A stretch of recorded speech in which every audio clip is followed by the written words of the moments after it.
All right. Well, good evening, everyone. My name is Ranger Tara, and I am stationed at First Ladies National Historic Site in Canton, Ohio. Thank you guys so much for virtually coming to our sort of tour of the Ohio First Ladies Part 2. We are recording both this session and the previous session, so if you can't stay for all of it, or you maybe missed Part 1, we will have that recording somewhere. So we're doing sort of like a 4 feature, finishing off from our first program here. And like I said, we're going to be talking more about the Ohio First Ladies and kind of their time, maybe before, during, and after presidency, and maybe their roles that they kind of took, and how their relationship maybe with their husbands were during that time as well. So I'm going to turn it over to Josh. He is our representative at Rutherford B. Hayes Presidential Library Museum. It's been such a pleasure to work with him and collaborating with this project. So I'm going to turn it over to him, but I will remind everyone to keep your microphones muted. And if you have any questions for any of our presenters, just drop them in the chat, and then we will have a Q&A session after all the presenters are done. So that's it from me. So take it away, Josh. All right, thank you, Tara. Well, again, everybody, welcome to all the First Ladies of the Buckeye State. My name is Josh Dubert. I'm the historian here at the Rutherford B. Hayes Presidential Library and Museums in Fremont, Ohio. I'm thrilled to have the opportunity to co-host with Tara from the First Ladies National Historic Site and also participate in this 2-session program featuring several historians, museum staff members, National Park Service rangers from presidential sites and historic sites across Ohio. And we even had someone from St. Louis, Missouri join us and present. And it's wonderful to see all our online attendees here. Thank you so much for joining us this evening. Tonight is part 2 of our program and features talks on the First Ladies Caroline Harrison, Ida McKinley, Helen Taft, and Florence Harding. So before we get going, I'd like to thank our sponsor, KF Construction and Excavating, with additional funding provided by Albrechta and Cobble Limited. Also, I'd like to let everyone know that the recording of part 1 is now up and able to be viewed on YouTube. I'm going to drop the link in the chat here. Also, you can find it under the news tab of our website, rbhays.org. Ohio claims 8 presidents: William Henry Harrison, Ulysses S. Grant, Rutherford B. Hayes, James A. Garfield, Benjamin Harrison, William McKinley, William Howard Taft, and Warren G. Harding. So all of these men except William Henry Harrison were born in Ohio, and 6 of the 8 First Ladies were born in Ohio as well, the exceptions being Anna Harrison, wife of William Henry, born in New Jersey, and Julia Grant, born in St. Louis. Now, continuing in chronological order from part 1, the first of our talks tonight will be on Caroline Harrison, presented by Ray Boomhauer. Ray E. Boomhauer is senior editor at the Indiana Historical Society Press, where he is responsible for the quarterly popular history magazine, Traces of Indiana and Midwestern History. He has been with the IHS since 1987. Boomhauer has written numerous articles and books. He is the author of biographies about such noted Hoosiers as astronaut Gus Grissom, war correspondent Ernie Pyle, author and Civil War general Lew Wallace, women's rights pioneer and activist May Wright Sewell, and President Benjamin Harrison. His 19th book, The Ultimate Protest, Malcolm W. Brown, Thich Quan Nook, and the news photograph that stunned the world, will be released March 15th by High Road Books, an imprint of the University of New Mexico Press. So happy book birthday to Ray. And Ray, I'll let you take it away.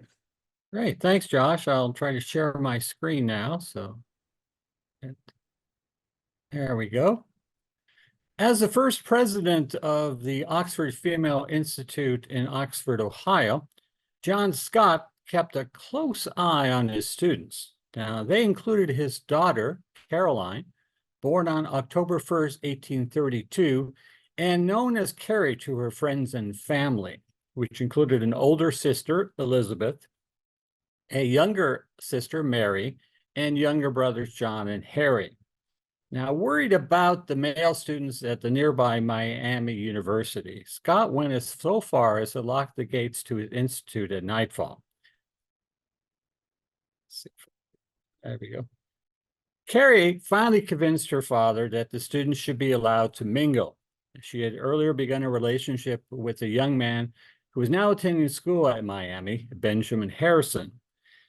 Ben had quite the pedigree, being the son of a two-term congressman, Ohio congressman, the grandson of the 9th president of the United States, William Henry Harrison, and the great-grandson of Benjamin Harrison V, a Virginia planter who signed the Declaration of Independence.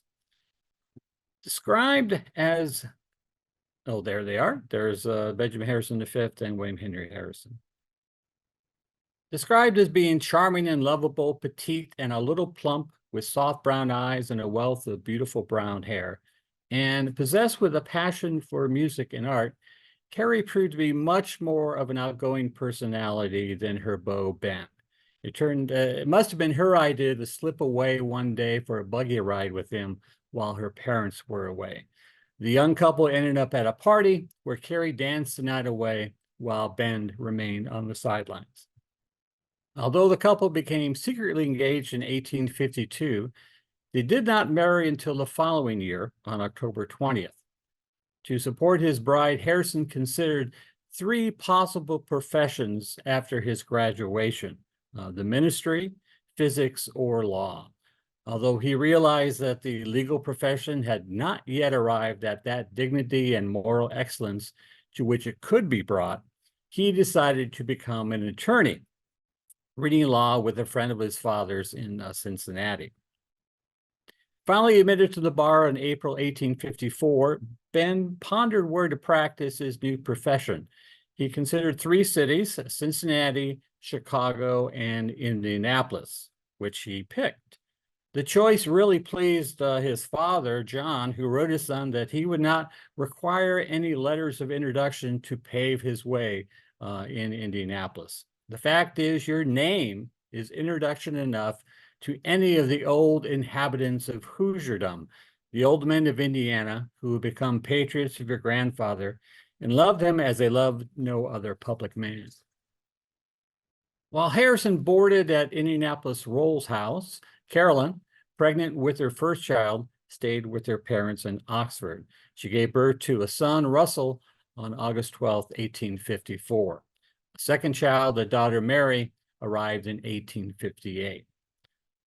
Upon Caroline and her baby's move to Indianapolis, the Harrison family rented a modest home on the south side of Vermont Street, the residence you see here. Later, when their children were still small, the Harrisons moved to a cottage on North Alabama Street, which had an ample backyard with a flock of chickens. Carrie's niece recalled that the birds all knew Carolyn by sight and flocked about her, jumped up upon her, and ate out of her hand, and how she loved it. Harrison's law career eventually blossomed, especially when he formed in 1855 a law practice with William Wallace, the brother of famed Hoosier author and diplomat Lew Wallace.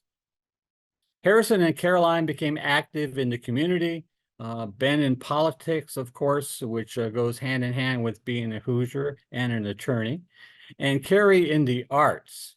Both were active in the Indianapolis Benevolent Society, one of the city's earliest charity organizations, as well as the First Presbyterian Church. In 1860, Carrie joined the Board of Governors for the Indianapolis Orphans Asylum, a position she held all the way until her death. During the Civil War, while her husband went off to fight for the Union cause, Caroline volunteered with several Indianapolis organizations in an effort to aid the war effort, including the Ladies Patriotic Association and the Ladies Sanitary Committee.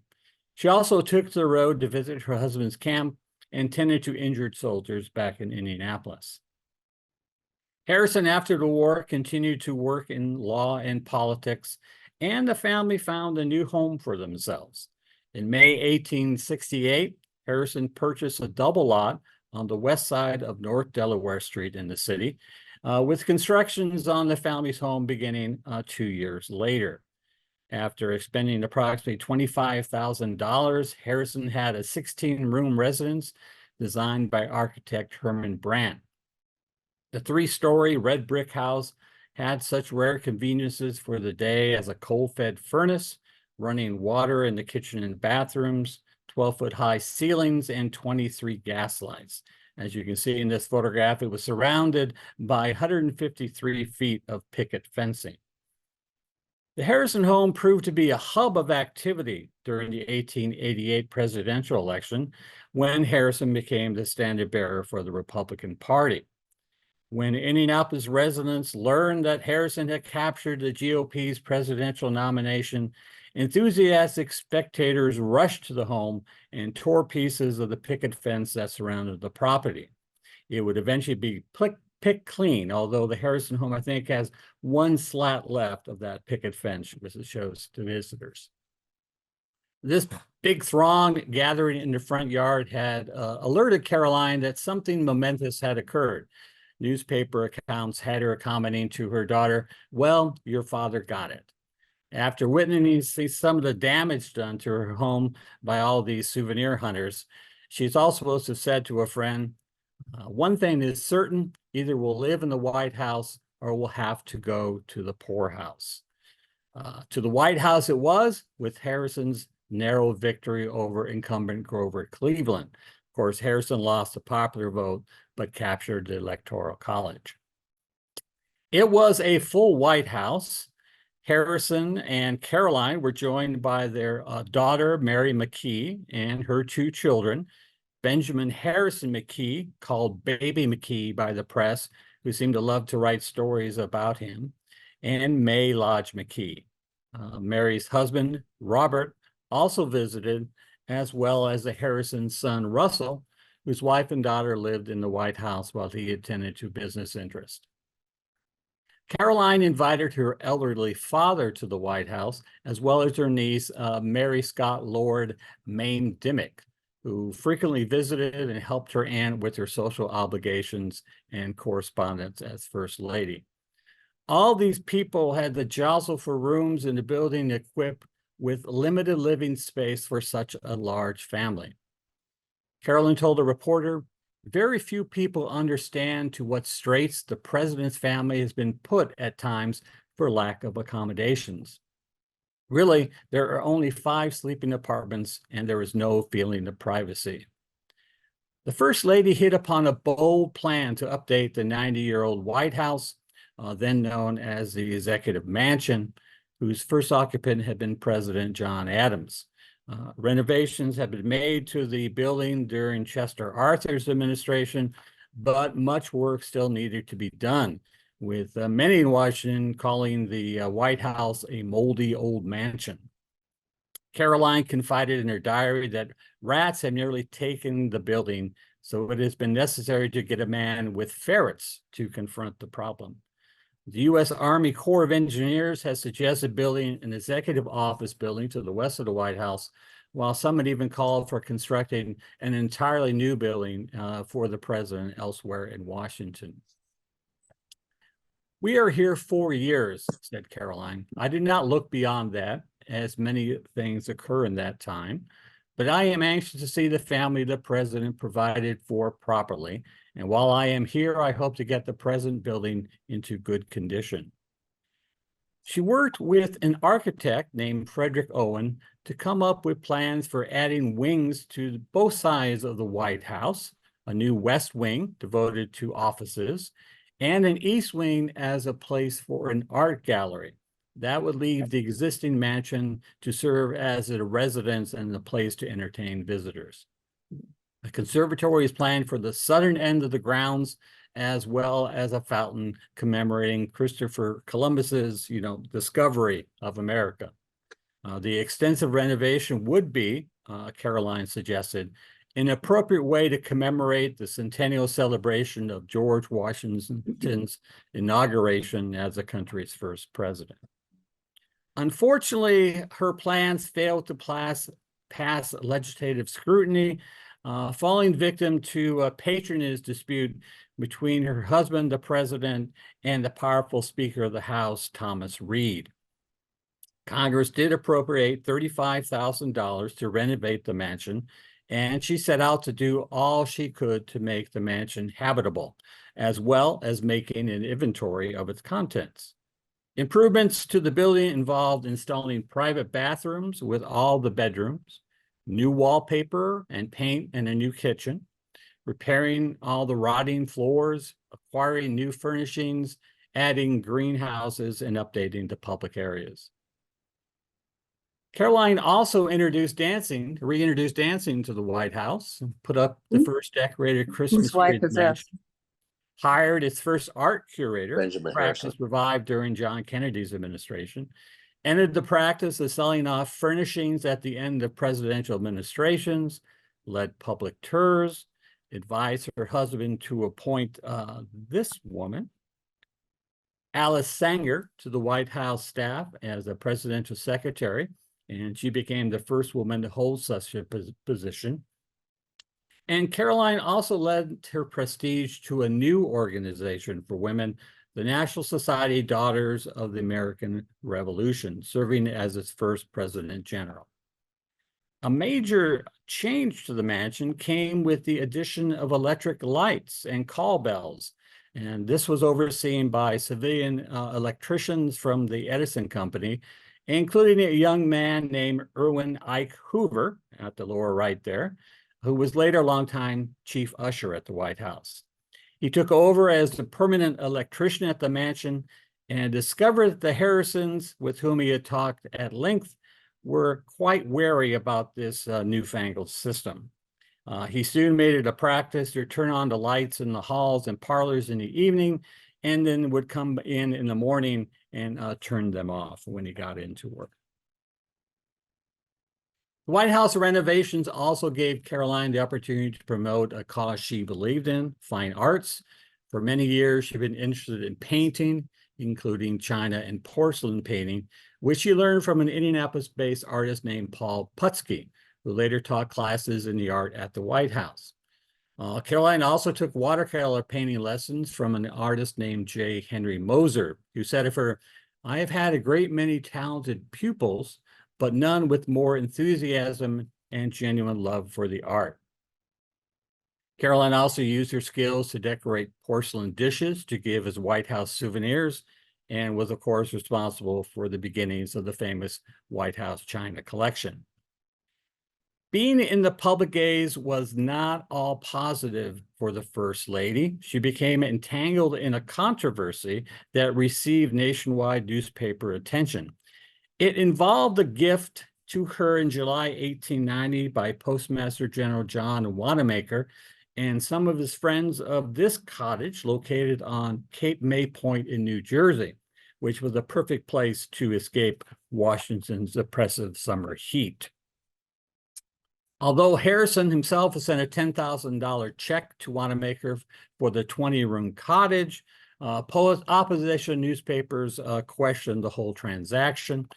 Distraught Caroline confided to a White House staffer, "What have we ever done that we should be held up to ridicule by newspapers and the president be so cruelly attacked?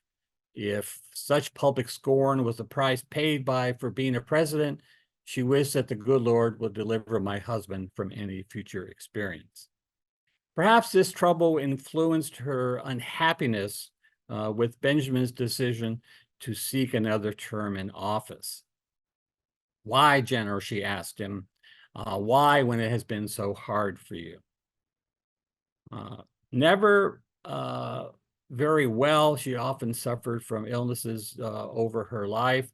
She was diagnosed with pulmonary tuberculosis. She stayed for a time at Berkeley Lodge here in the Adirondack Mountains in New York in the summer of 1892, trying to seek some relief from her condition.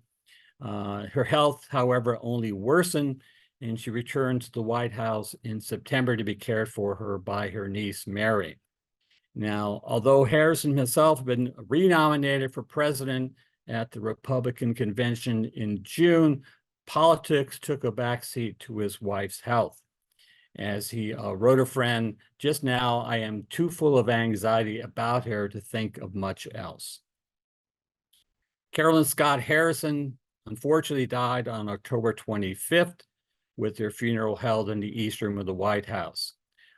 Both Harrison and his opponent in the 1892 presidential election, once again Grover Cleveland, halted their campaigns after Caroline's death. The president took his wife's body to Indianapolis for burial at Crown Hill Cemetery. His grief was such that he didn't even go back to Indianapolis to vote for himself that November in the election. It would not have mattered because Cleveland won solid victories in both the popular vote and the Electoral College. Harrison felt no sting at his defeat. Indeed, he said to a friend, after the heavy death blow of my wife that dealt me, I do not think I could have stood the strain a re-election would have brought. There were many condolences that came to Harrison after his wife's death, but no one was as fitting, I think, as the one that came from surviving members of his old Indiana regiment, the 70th Indiana. And I'll read it to you. The memorial noted the following. She often met with us in our annual reunions and always had instant remembrance of and a kind word for the boys. Her sympathy, her kindly acts and cheering words during the days and weeks she now and then spent with us at the front are not forgotten. Her intensive loyalty to the country, to the flag, and to the 70th Regiment, which she was wont to call her own, was an inspiration to the weary and despondent soldier. No tent was too lowly for her to enter, and no hospital so full of pain and suffering that the sunshine of her merciful spirit could not fill it with brightness. We mourn her loss today. And I'll turn it back over to Joshua. All right. Thank you very much, Ray. What a sad story at the end there. Oh, it's fascinating. Well, next, we're going to hear about Ida McKinley from Dave Huthmacher. Dave is a volunteer historical interpreter at the First Lady's National Historic Site. He gives tours of the Saxton House, the Canton residence of William McKinley and his wife, Ida. Dave has served as a public school teacher and media specialist for almost 30 years and hopes to work for the National Park Service following his retirement. Dave, I pass it to you. All right, let me share my screen here.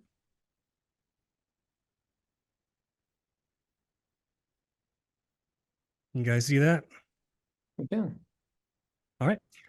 First Lady's National Historic Site includes the Saxton House, which, as you just mentioned, was the place where Ida Saxton McKinley was born and raised, but it's also the place where she and William McKinley lived over a span of about 28 years, off and on. When they basically weren't in DC or in Columbus, they stayed here.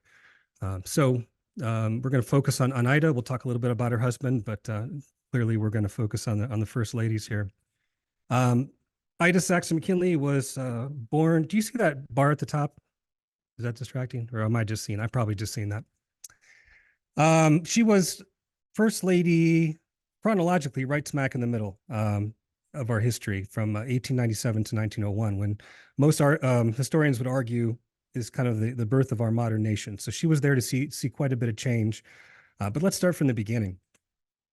So this is Kate and James Saxton, Ida's parents from Canton, Ohio. Actually, both of their parents were pioneers in Canton, and they both came from very, very progressive families, families that were abolitionists, who supported women's suffrage, who believed in women's education. In fact, Kate was extremely educated for a woman in her time.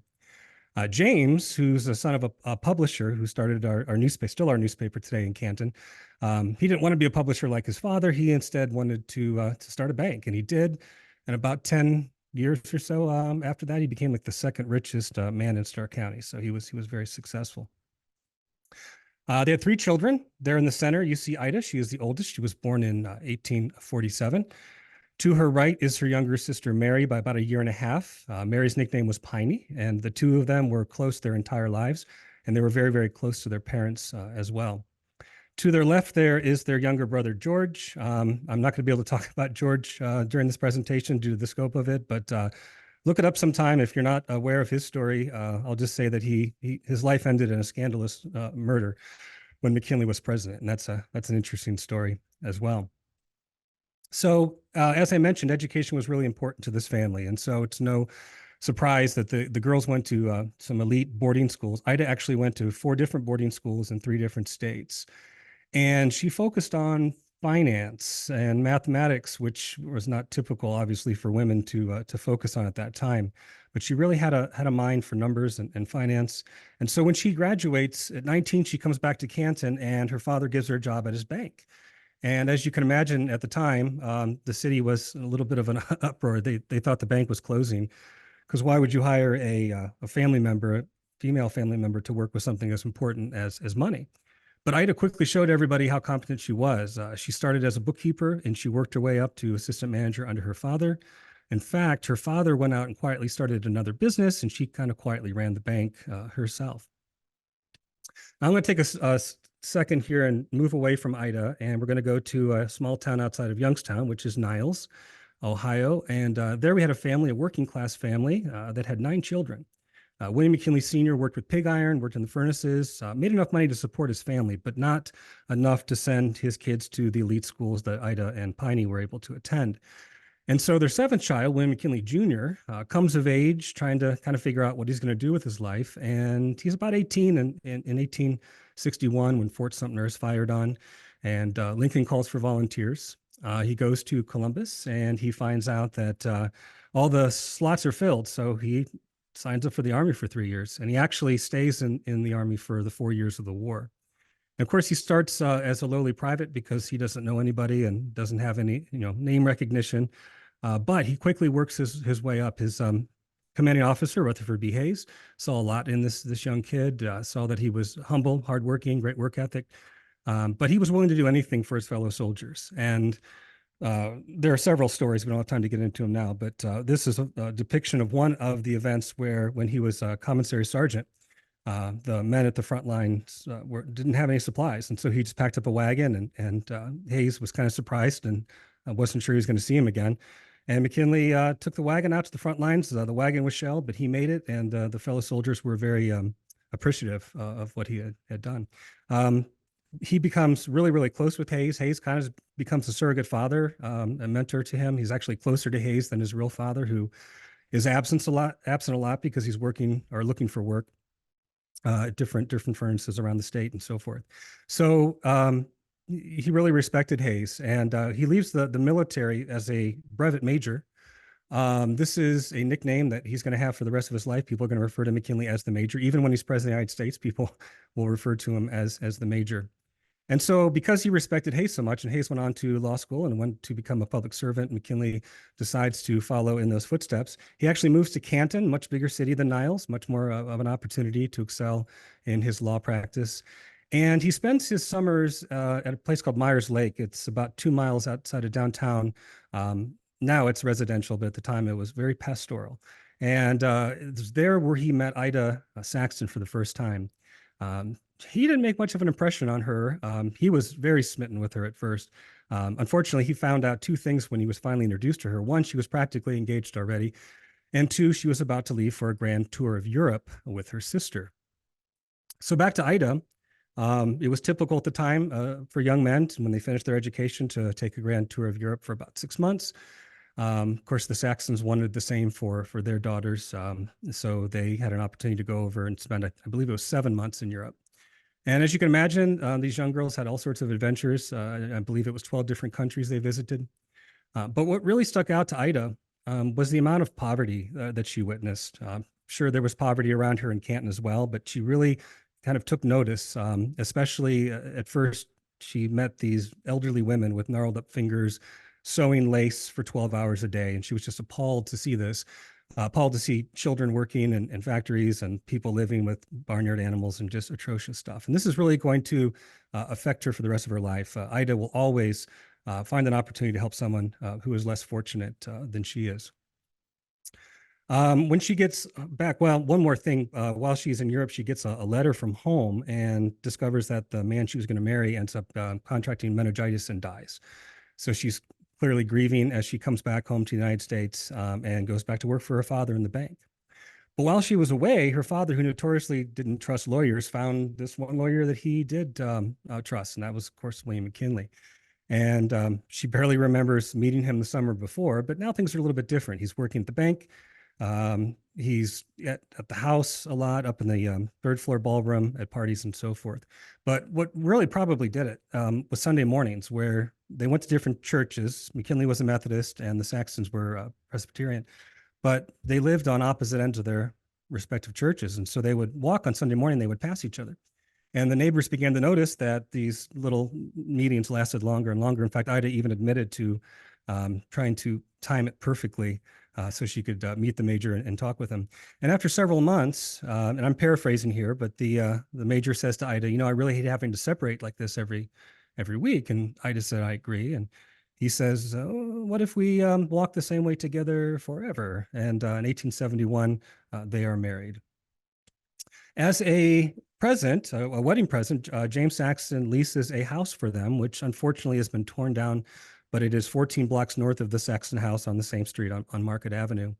And here their marriage gets off to a great start. Within the year, they welcome the first child, Katie, and everything really seems to be set up for kind of a storybook marriage and family. But unfortunately, Ida will experience, and the family will experience some major tragedies in a very short period of time. The first being that Kate Saxton, and I already mentioned how close they were with their mother, ends up getting cancer and pretty aggressively and dies pretty quickly. And this is obviously very difficult for the family and for Ida. And she has an accident next, and the sources vary a little bit on this. One source says it happens on the way back from her mother's funeral. She has a carriage accident. And again, it's really sketchy. We don't have the details. We don't know if she was getting into the carriage, getting out, or if she fell when it was in motion. But she hits her head, she damages the nerves in the base of her spine, and she has difficulty walking with her left leg. And this is something that she will deal with her entire life. And then she is pregnant a second time. She has a very difficult delivery, probably due to these physical issues. And that baby is very sickly. That's baby Ida. And baby Ida only lives about 4 months and then passes away. So as you can imagine, this was a very, very difficult time for the family and for Ida. And meanwhile, James is in this big house with his son George, and probably would have appreciated the company. And so he invites the McKinleys to come and live with him and to leave that house after 2.5 years. And so they do. The McKinleys move into the Saxton house, but they actually take the ballroom on the third floor. Ballroom isn't being used for parties anymore, and they figure they can make their own suite and kind of stay out of everyone's way. And that's what they do. They create a parlor and a little office for the major. And this is where they're going to live over the next 28 years, like I said, when they're not in DC or in Columbus. However, when they get into the house, about a year after in the Saxton house, Katie, their first daughter, who's otherwise perfectly healthy, at 3.5 years old, gets scarlet fever or typhoid fever. The sources kind of contradict, but she ends up passing away from that. And so now they've lost both of their children. Ida has these physical issues. Things are pretty rough. And she begins to kind of manifest physically this trauma through seizures. She's having what we would call epilepsy or epileptic seizure disorder. Of course, at the time, half the population thought you were possessed by a demon if you had seizures. The other more enlightened half, and I say that with air quotes, thought you were insane. And any aspiring politician with an insane wife wasn't going to get very far. And so they would give her bromide salts, especially when she was in public, which would sedate her and it would keep her from having a seizure. But it also, it sedated her to the point where she looked lethargic and she looked tired all the time. So you can imagine when people saw her in public, she already has a difficult time walking very far and very fast with her leg. And then, she looks pretty tired all the time. And this is where this idea of the invalid comes from. She obviously had her health issues throughout her life, but some of the pictures are portrayed that she's this kind of shell of a woman in the corner in a wheelchair fainting all the time. And that wasn't the case at all. In fact, her health really fluctuated over the years. She would go through periods of time where she was very healthy, and then times when she had a series of seizures and she was bedridden and dealt with other things like headaches and other issues. They all kind of compounded each other, all of these issues. Despite that, and McKinley was willing to give up. He was willing to give up politics. She encouraged him to go forward. He ends up going to the House of Representatives for 7 terms. He's gerrymandered after his 7th term. Then he comes back home and he runs for governor of Ohio, and he is governor for 2 terms. Then he is nominated as the 5th Ohio Civil War president, or to at least be nominated for president. And McKinley decides to do it a little bit differently. He decides to do a front porch campaign, but completely in Canton. He's not going to leave Canton. He's going to let the people come to him. And this doesn't happen at the Saxon house, however. Piney, Ida's sister, moves in with her husband, and they end up raising 7 kids in this house. So you can imagine these 7 nieces and nephews are everywhere. And so not a great place to run a campaign. So that house that was the honeymoon home is available again after all these years. And so they lease it a second time, and this becomes the site of the front porch campaign. The upstairs bedrooms are used for offices, and the downstairs, they have a little parlor and a little dining room and a little back bedroom, but they never officially move out of the Saxon house at this point. And he would find out what delegates are coming to the town, which was very smart because he could give speeches that specifically address those concerns. And kind of like what was mentioned earlier with Harrison, that the first day that people descended on Canton, that the picket fence was gone. Everybody took souvenirs with them, and the grass was gone. They estimate about 750,000 people came to Canton over the campaign. Of course, McKinley wins. Ida becomes first lady, and Ida is relatively healthy the first couple of years as first lady. She redecorates the White House. She's involved in planning some of the social activities. But, today we kind of expect our first ladies to have a cause, not necessarily the case back then, but Ida did have causes that she worked for. It should be no surprise that her number one cause was helping young women who did not have a job or did not have an education to help them get a job or find education to eventually find that job. She paid for African-American children to go to school. She also corresponded with Susan B. Anthony and was the very first lady to publicly support women's suffrage, which was very controversial at the time. She also had to modify things a little bit as first lady. A good example of this are receiving lines. I mean, she could not stand by her husband for hours and shake hands. So she just pulled up a chair, which I guess was somewhat of a violation of White House protocol, but Ida wasn't too concerned about that. She'd hold a bouquet of flowers or a fan. So she, because shaking hands tired her out, but she was able to participate next to her husband and greet everybody like any first lady. But the one thing that really kind of stood out in terms of her service had to do with the slippers you see there, those crocheted slippers. And that seems a little odd, but she loved to crochet, something she could do regardless of how she felt. And she started making these slippers for her nieces and nephews. They liked them. So then she started making them for orphanages and veterans hospitals. But when she became first lady, these became a hot collector's item. Now, she could have made these slippers and sent them off as a gift, but she doesn't. She's smart.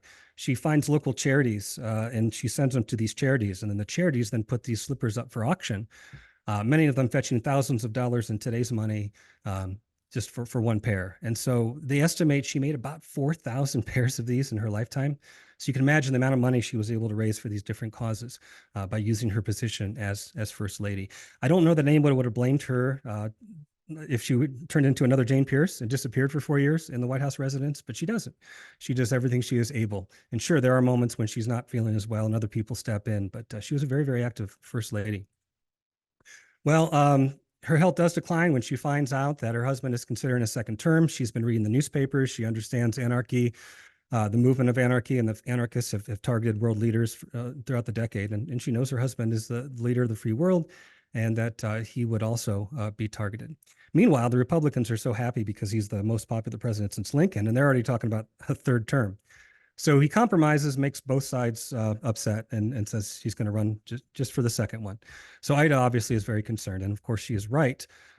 Within 6 months of his second term, he ends up going to Buffalo to the Pan American Exhibition, and he is assassinated by an anarchist, Leon Czolgosz, who waited patiently in line with his firearm concealed with a handkerchief, and fires 2 shots. Both hit the president, and the fatal one would finally take his life 8 days later.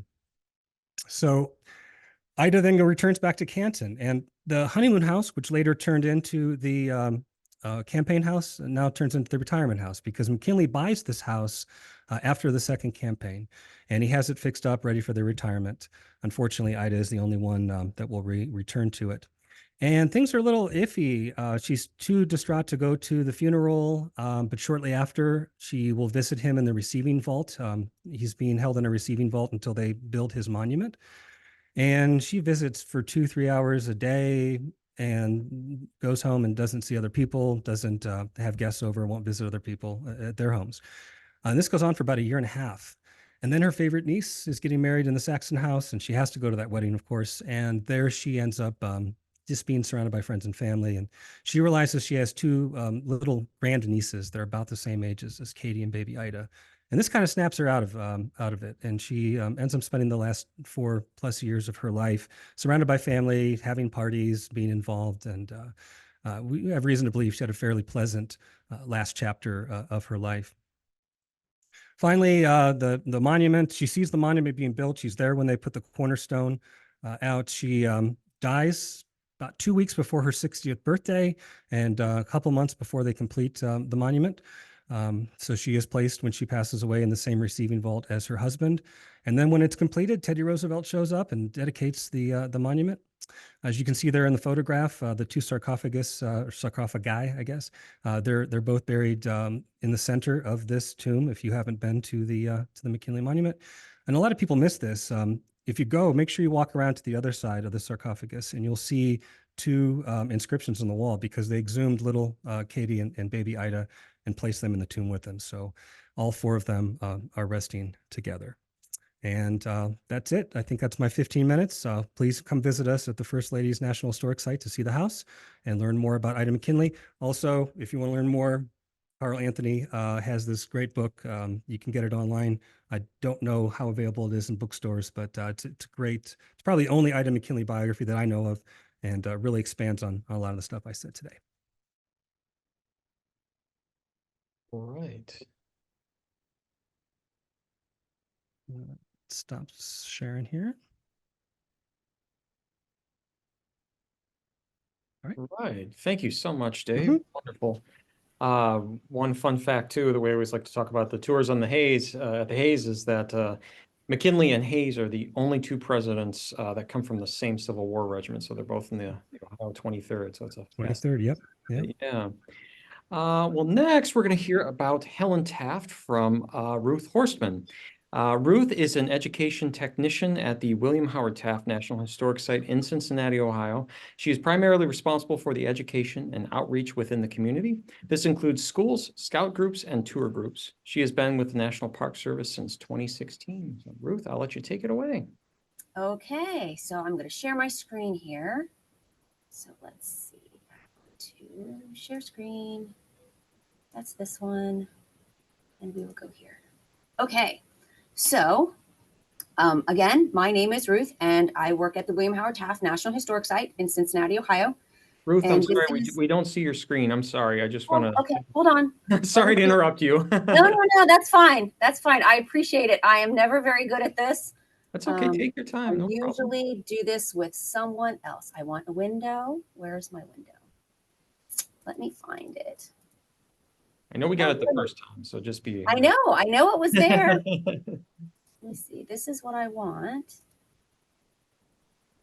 See, now this just makes me, there we go. I think I've got it now. We got it now? Yes. Yay! All right. Perfect. Okay, there we go. Okay, so here we go again. So this is, we're going to talk about Helen Taft. Her nickname was Nellie. So you'll hear me call her both, and I'm talking about the same person. So this is where I work. This is the William Howard Taft National Historic Site here in Cincinnati. When you're looking at this picture on the left, you'll see a light brick building with the arched green roof. That's actually our visitor center. And then off on the right, the larger yellow brick house. That's actually where William was born. Nellie doesn't really live here ever. I always say she stays here for about 6 months when they were building their house after they got married. So she was never really here, even though everyone wants to think that she was, but she was not. So some basic facts about Nellie. So when she's born June 2nd, 1861, she married William on June 19th, 1886.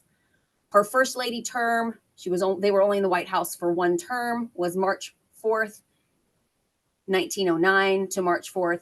Oh, that is a mistake. She was there until 1913.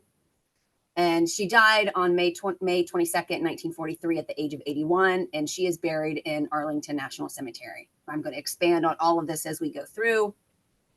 So her childhood, she was born here in Cincinnati. She was the fourth of 11 children. And her parents were Harriet Collins Heron, and her father was John Williams Heron. And John Herron was actually a business associate of another president who we know as Rutherford B. Hayes.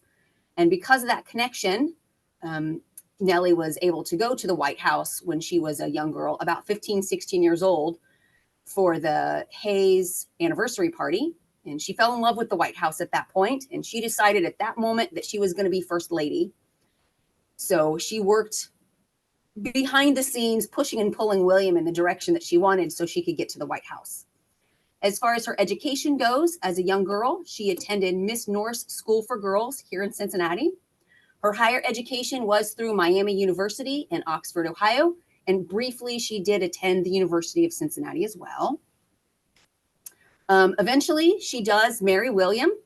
The way they met is they met at a sledding party in 1880.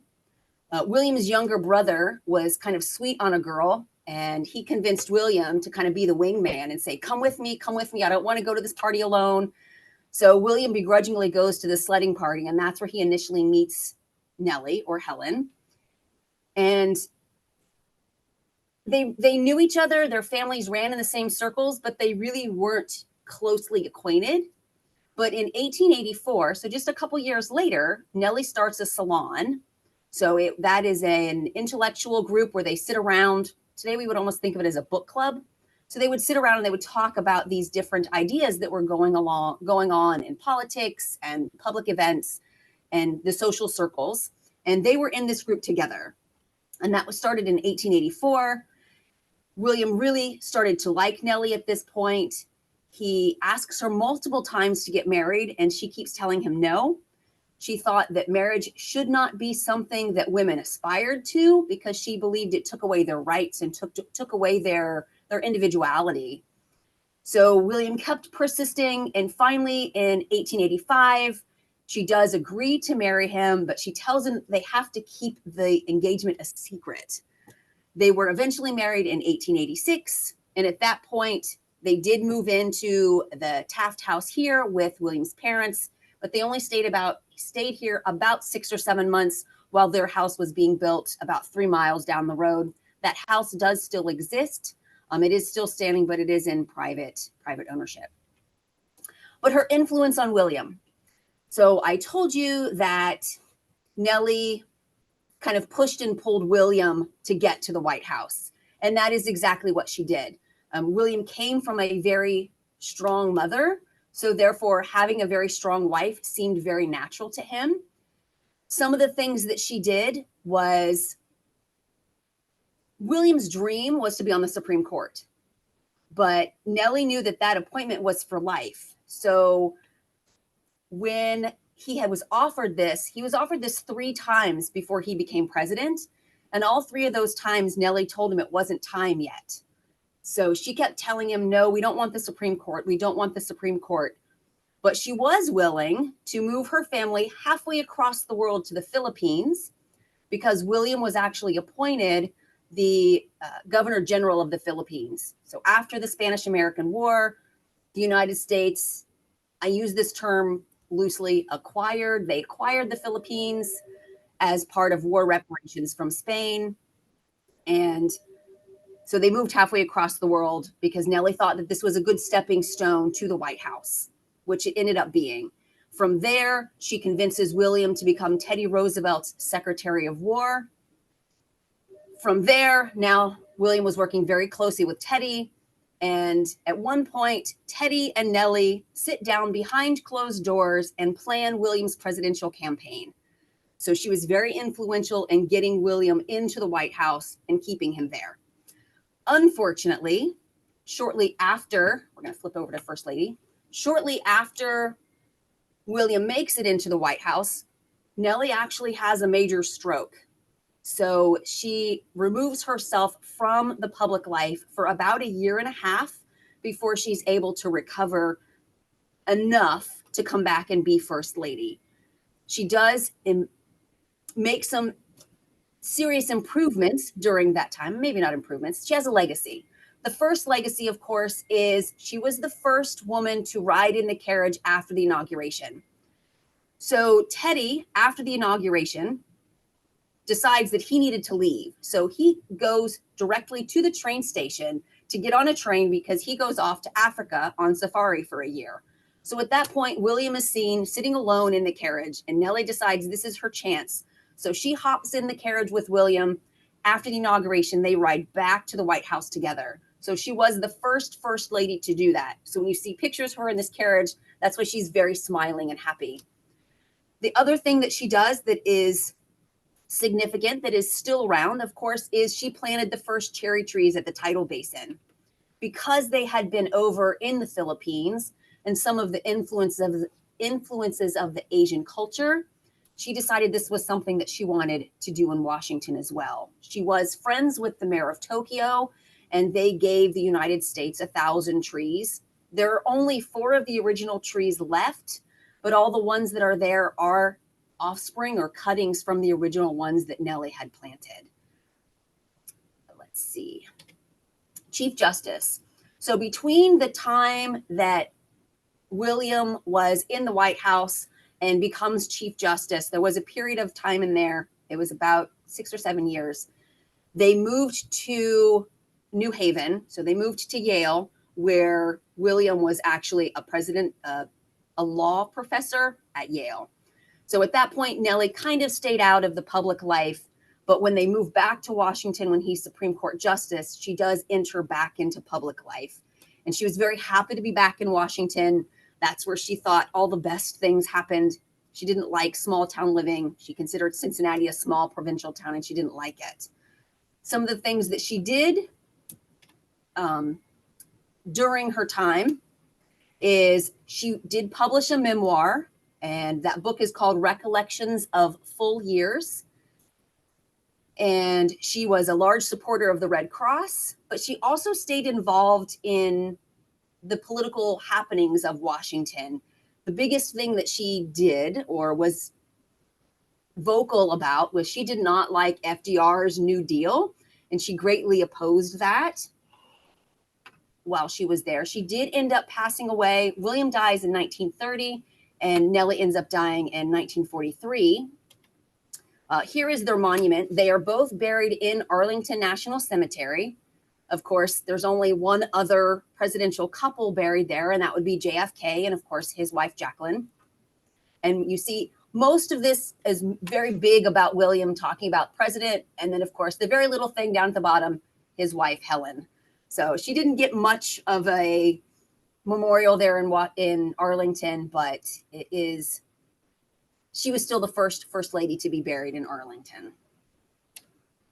And of course, this is my contact. If anybody wants to talk to me about anything, you are always free to reach out to me. So I will stop sharing. Let me get back to you. Stop share.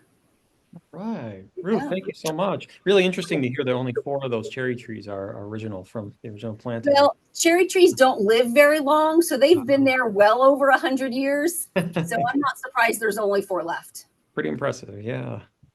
Well, finally, for our last presentation here, Florence Harding, we have Sherry Hall. Sherry has been the site manager of the Harding Home Presidential Site in Marion, Ohio since 2009. Prior to that, she managed the education programs for the site for 9 years. An historian who specializes in the lives and times of Warren and Florence Harding, Hall is the author of the 2014 book, Warren G. Harding and the Marion Daily Star, How Newspapering Shaped a President. She also authored a video script about the Hardings, designed educational programs about the Harding era for school children and adults, and has written numerous newspaper and magazine articles. Sherry, I'll give it to you. Okay, let me share my screen.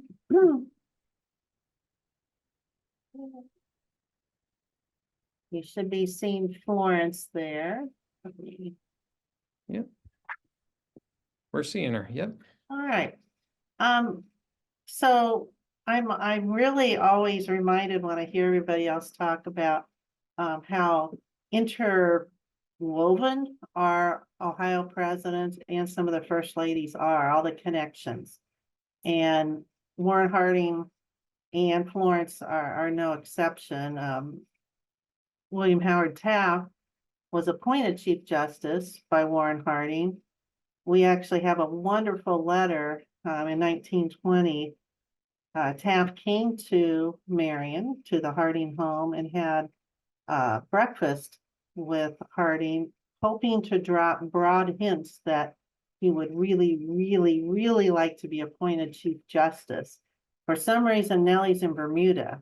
That's at Christmas time, so I don't know what was going on there.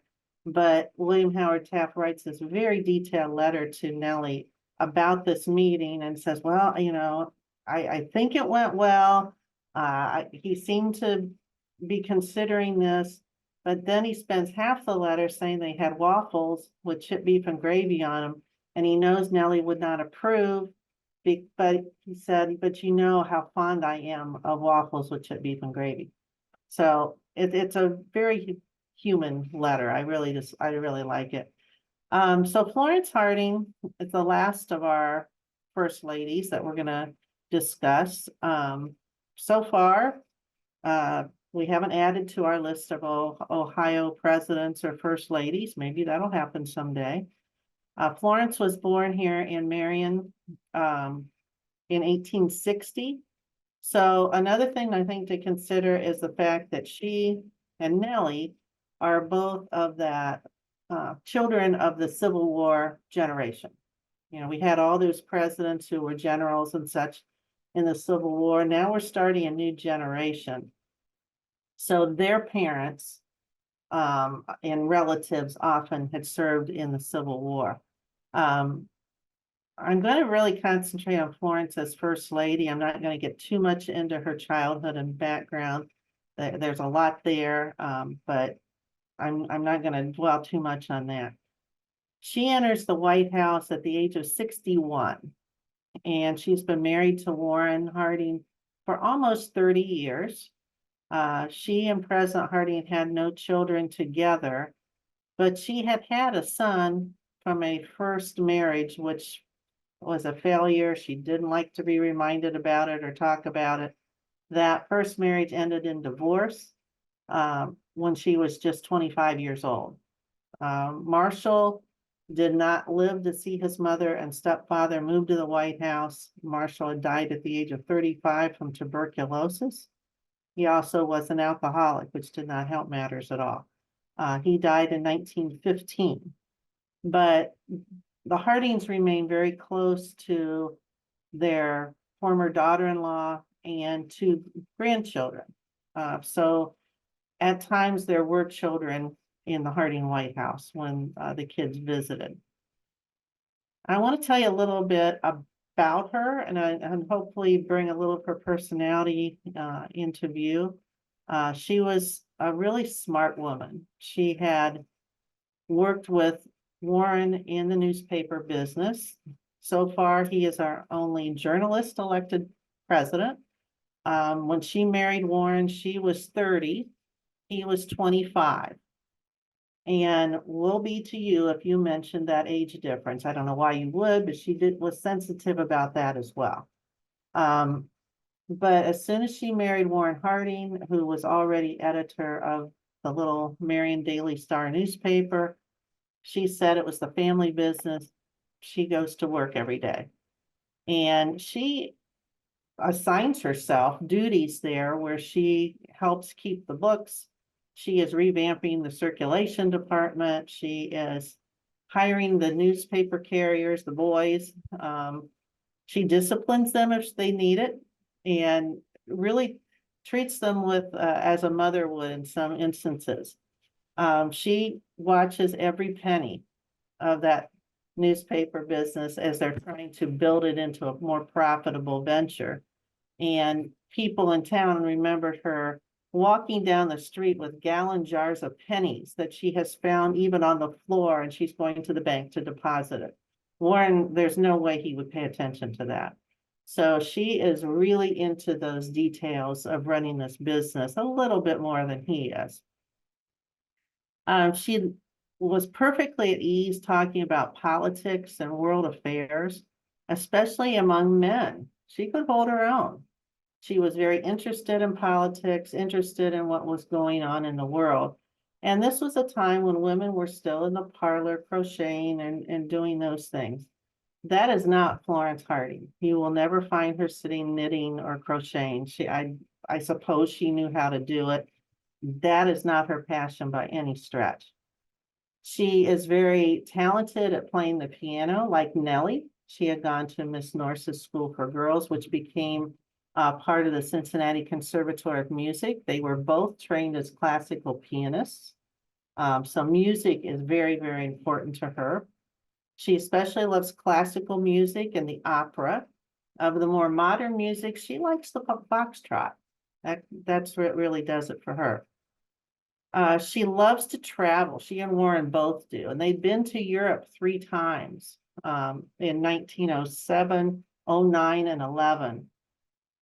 That is really important because they come into office, he does, but she's with him, of course, right after World War I. But they had seen Europe when it was at its height of glory. They had toured museums. They had spent the 6 weeks over there each trip. So they saw Europe before war touched it. And that's important as they form their worldviews. She is deeply interested in art and loved animals, especially horses and dogs.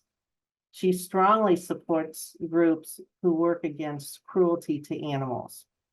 And they had their famous Airedale pet Laddie Boy, who was in the White House. He often would ride in parades representing, fighting against cruelty to animals. So he was like, Florence even said he was the representative to the animal world.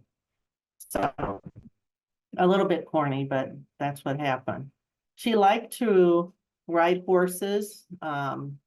She, though, was not above embracing the new technology of automobiles, and you could not drive a car fast enough to suit her. She didn't know how to drive herself. Most women didn't yet, but she loved to be taken for drives, and she would tell they had a chauffeur named Frank, and she would say, "Can't you speed it up, Frank? Can't you speed it up?" So a little bit of the daredevil in her, perhaps. One thing that is interesting about Florence is she hated to have her picture taken. Absolutely hated it. And in most of the photos we see of her, I picked pretty flattering ones, and a lot of them, she looks so ill at ease in photos. She just looks like she just is not comfortable in her own skin. That was just her. On the personal side, she cared about her appearance and prided herself on making sure Warren dressed well as well. In all his political career, she makes sure that he's dressed the way he's supposed to be. She makes sure she is as well. You would not have described her as a warm and fuzzy person, especially when you first meet her. She's sizing you up, and she's going to, as she's talking to you, she'll look right in your eyes, and she says this, she wants to see if you're sincere. So she's going to check you out, and you don't even know it. And then she'll put down her guard. So she's a little bit harder to get to know, certainly, than Warren. Warren is what you see is what you get. Very outgoing, very much, this is me. She's a little more difficult to get to know. When she trusts you, though, and you got to know her, it was just like peeling layers of an onion. You started to get to know her better. Then you see that warm side of her. And so sometimes in her legacy, people say, well, she's very stern, she's hard to get to know. That's true. At first she is. But when you get close to her, she's a very empathetic person. She roots for the underdog. And something that surprises people is she's really funny. She has a really good sense of humor. And she doesn't look like she does, but she really does. Flowers make her happy. One of the first things she did in the White House was to make sure there were fresh flowers in nearly every room, every day, including her husband's desk in the Oval Office. She says, quote, "There are flowers everywhere in the White House, and wherever I find flowers, I am at home." And that really translates to everything she does. As First Lady after World War I, there were times when a lot of the bodies would come back from Europe for burial in the United States. They'd been disinterred from cemeteries in France. They're coming back, especially there were 5,000 brought back in Hoboken, New Jersey, and President and Mrs. Harding were both there. A very poignant scene. And there was a woman in Kentucky whose son came back. And lo and behold, there's a box of flowers that arrive at the woman's front door from the White House. There's the little card from the White House from Florence Harding. And she usually sent snapdragons, carnations. And she said, just wanted you to know that I'm thinking about you.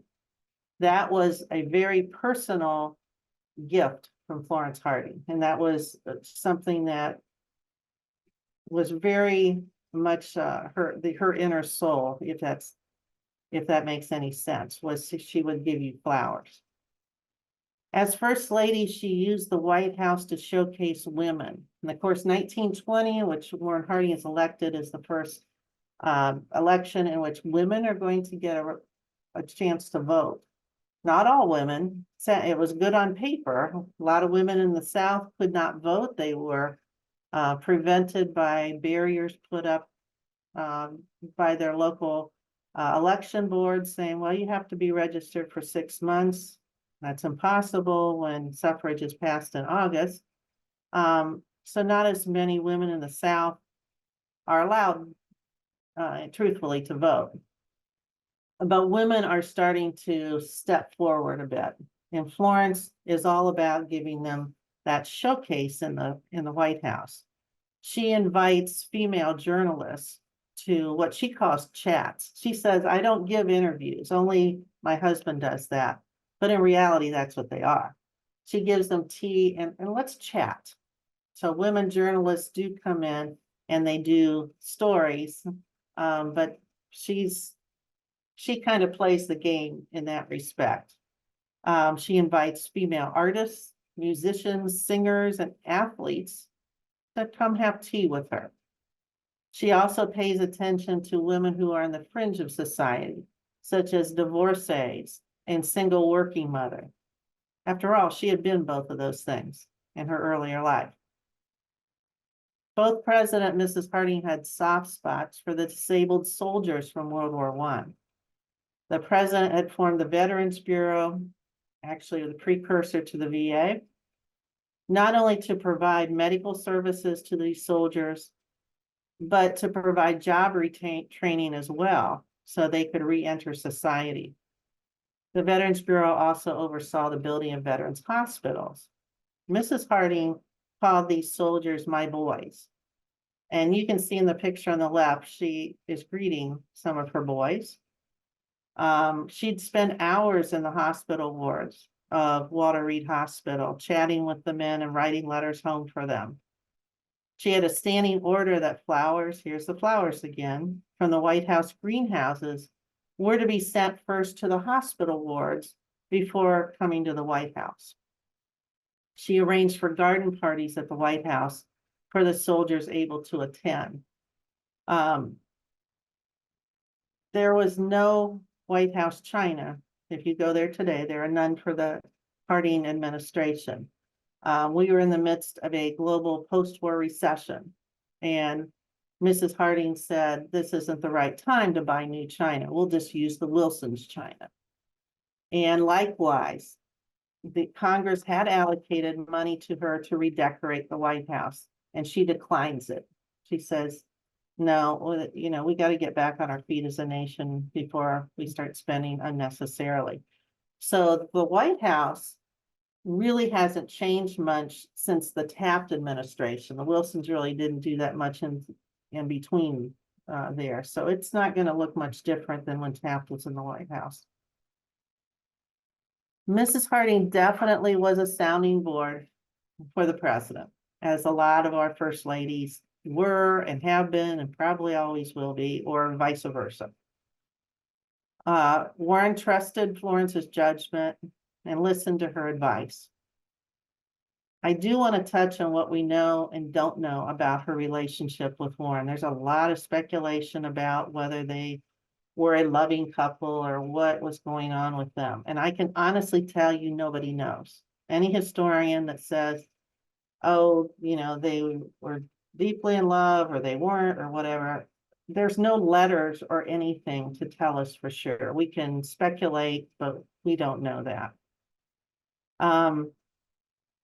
Due to comments made by one about the other in the White House, though, my personal opinion is I think they grew much closer when they were in the White House. And maybe it's because you're in that fishbowl environment.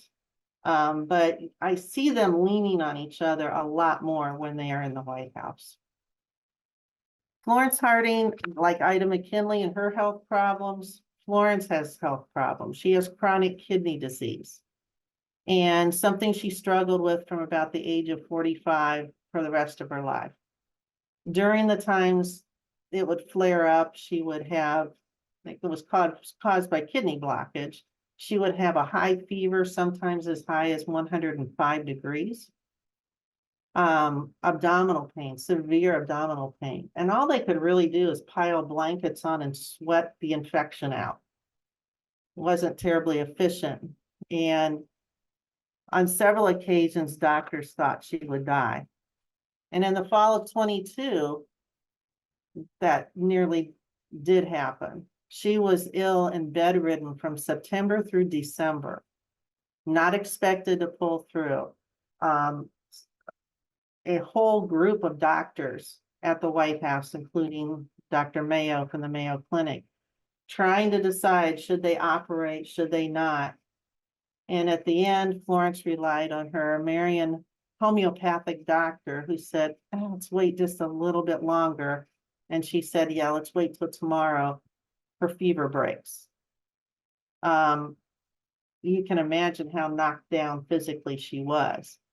During that time, we see her husband sitting on a chair outside her bedroom door, waiting for those times when the doctor said, okay, you can go in and visit her for a few minutes. So he's extremely worried.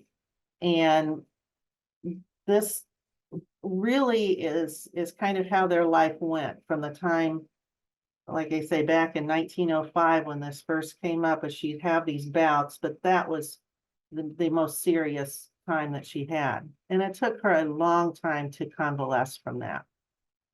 She knew she wasn't strong physically, but she didn't let that stop her from traveling and engaging in life. And in January 23, she's only sat down to dinner at a table twice since September. She wrote to her daughter-in-law, quote, I'm still doing the convalescent student. Some days I'm fine, other days miserable. And I do not mind saying to you quietly, very much discouraged. My kidneys are apparently all right, but my heart at times acts very badly. She's actually got congestive heart failure too. And I love this sentence. And what is the use of having a good-looking automobile if the engine won't run? So there's that quirky sense of humor she's got. As many of you know, President Harding died in office in August of 23. So he's only been in office 29 months. He died in San Francisco in the midst of an exhausting 6-week-long trip to the Western states, Canada, and Alaska, which Mrs. Harding is on this trip. And this is only 6 months after this terrible bout with her kidney disease, but she's not going to be left behind. Mrs. Harding, we know, loved Warren deeply, and she's heartbroken when he dies. She's determined, though, not to break down. She says that the train's bringing his body back to Washington. She says, I'm not going to break down. I have things to do. I've got to get this organized. And she says to her daughter-in-law, 2 weeks later, she writes to her and says, I can hardly realize 2 weeks ago today, we laid Mr. Harding away. I've been very busy. Guess it's just as well because it gives me no time to think in the daytime, but my nights are awful. So there's only 15 months between the time Warren dies and when Florence dies. She's got plans during that time. She's not just sitting around in the doldrums all that time. Yes, she's sad, of course, but she wants to travel to Europe again. She wants to write her memoirs, and boy, do I wish she had. That would be so nice. But her health then spirals. She does come back to Marion, but not to the house they had lived in. She can't bear to. And she lives in this cottage on the sanitarium grounds of her Marion doctor. She dies in November of 24. Again, the kidney disease, but we have her medical records. We have the president's. They both had terrible health problems. They both had congestive heart conditions. So she didn't get to do most of the things she wanted to after his death. She made sure on the year anniversary after his death that somebody took her for a car ride out in the country because all the church bells in town are ringing. And she said, I can't stand it. So she says, I need to go for a ride in the country and get away from this. So it's a sad, kind of confusing time for her, but we can see from her attempts to try to start making those travel plans and to write her memoirs that she was trying to keep going in her life. She's a complicated, remarkable woman. She takes a long time to get to know. But she did a lot of things that were really good for that role of First Lady. And we can see all of our Ohio First Ladies did their bit to elevate that position. I think that's so remarkable. You can see it stair-stepping from one to the other as we go through time. So that's what I've got.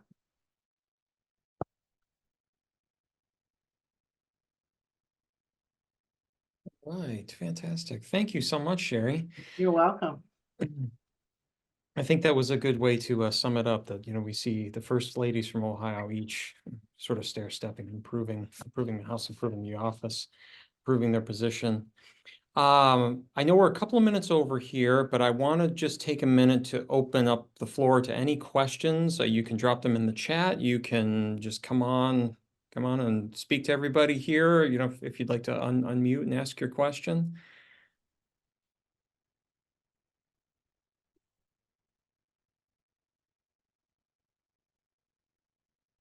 Yeah. Well, all right. Well, I'd like to thank all of our presenters today and all of our presenters overall for this program. It's been wonderful, illuminating, enlightening, wonderful programs. And all of our virtual attendees, thank you so much for joining us. This program is going to be available online soon, like our part one. You'll be able to find it again on the news page of rbhays.org. And on YouTube too, I'm sure, by just searching for all the first ladies of the Buckeye State. And I, in parting, just encourage you to visit all the sites from all the folks that have presented, some just absolutely wonderful sites here in Ohio, wonderful history. And thank you, and we hope to see you again in future programs. Have a great night, everyone.